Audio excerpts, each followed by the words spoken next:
Very nice performance from this budget SST40.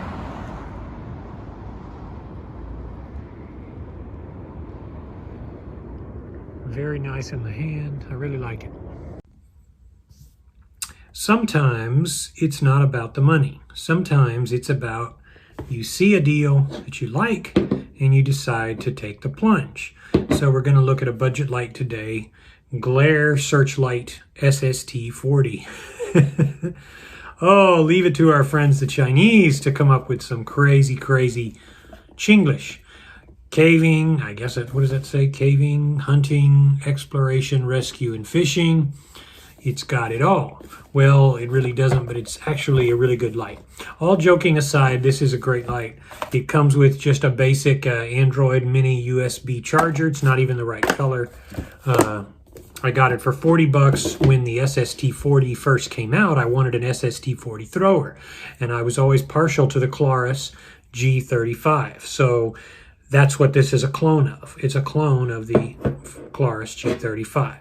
So here it is, the nice what is that? I don't know what size reflector this is. I want to say it's a 68 millimeter reflector. So you've got a cool white 65K SST40 in there, and it's a basic proprietary operating system. So we're gonna start on high, low, lower, and then SOS, and then annoying strobe, and then off. And guess what? If you want to turn it back on, you've got to start and do that all over again. It runs on a proprietary battery pack that you get into. You just charge with the mini USB. You never take it out. You never do anything like that. Not that you couldn't. I guess you could get in there and replace it with one of those triangular looking triple cell packs they make on the internet, but I wouldn't trust them. But this is, all kidding aside, a great light because it's the type of light that discourages playing with it. But it does have another feature. It has a dimming feature. So if you do this, you go on high, you hold it down, it begins to get dimmer and dimmer and dimmer and dimmer and dimmer, and then it blinks, and then you turn it off, and it's right back on high. That blink is just to let you know that it is somehow, some way at its lowest setting. So you're not supposed to care after that. The light gets really good output. I've got 1,462 lumens sustained on high. Even after 10 to 20 minute run times, it seems to hold its brightness perfectly. I don't have any issues with pulse width modulation. I don't have any.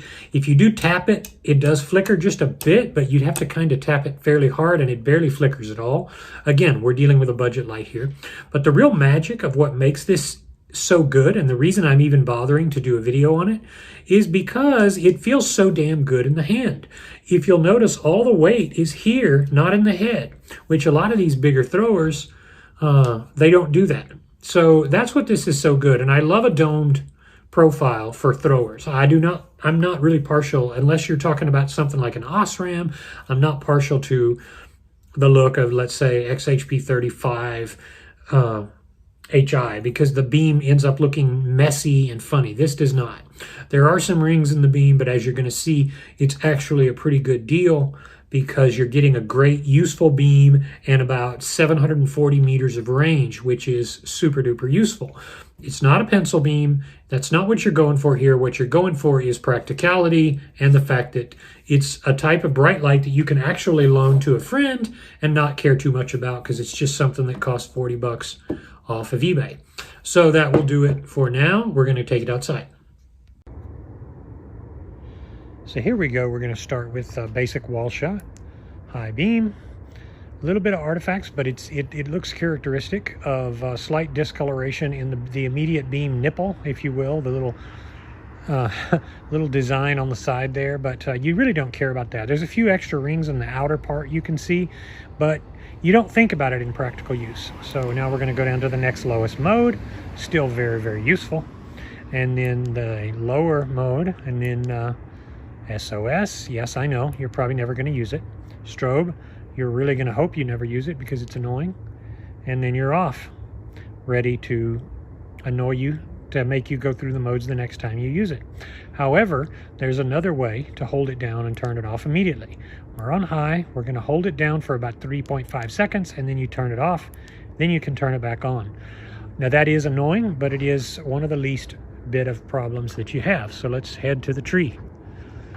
1,432 out the front lumens as I'm calculating it here. So again, not a pencil beam, but a very nice looking thrower that illuminates well at great distances usefully. So you can look at an area, if you see a dog or a skunk or something swirling around in the bushes, you can tell whether it's a human, whether it's a little animal, medium-sized animal. See, we could see someone walking easily along the fence over there. The nice cool white tint gives a lot of contrast. You could use this as any sort of search and rescue. So it is actually good for its purpose, believe it or not. Just because it's a budget light doesn't mean it's anything lacking. It's just the UI is not going to be as functional, and you're not going to have some of the advantages of the higher driven emitters. But again, you really don't aim for that with a budget purchase. You find something that's pretty good and you go with it. So now we're going to go to the next lowest mode. Well, I turned it off. If it stays on too long, I guess it turns off. There we go. Okay, we're in the next lowest mode. I didn't measure the intensity here, but it is still a very useful mode that you can use for all of your spotting. And I really don't have any doubt at all that I would estimate this is somewhere in the neighborhood of 800 lumens, 850 maybe. Pretty bright. You would not go crazy, but you will use this. If only this had a separate switch for modes, then this would have been a much better light. And again, it feels so much better in the hand. That big bright green button is staring you in the face. Very useful spot. Honestly, I have, of all the lights I have in the higher dollar ranges, I don't think there are but 2 or 3 that impress me this well, because I've always loved the beam profile of a Domon SST40, and it is okay. We're going to the next lowest mode. Don't ask me why the first time around it turned off in the highest setting after I tried to go down, but again, it's a budget light. It's a search light. It's made for longer run times, so you're not going to expect the same of it. That's about 350 lumens, I'm going to bet. Still very useful. Less range at longer distances now. You can start to see that it's having trouble at the longer distances, but still very useful. We're back on the wall, and you can see where the spill cuts out. By the way, this has very nice spill. I am going to include a link to this light in the for the eBay store, if I can still find it online, because it's a great little light, a great beater light, as they say. Very useful. So we're going to keep it on a little bit here, and then we're going to go back. Okay, we're going to get these modes, and now we're back on high, and it is none the worse. It is actually revved up and ready to go. Very useful light. I'm really impressed. We're going to go for a star shot here. Pretty dang impressive, my friends. I'm proud of this little budget banger. Every once in a while, you get in and you find that there's a good value on Fleabay.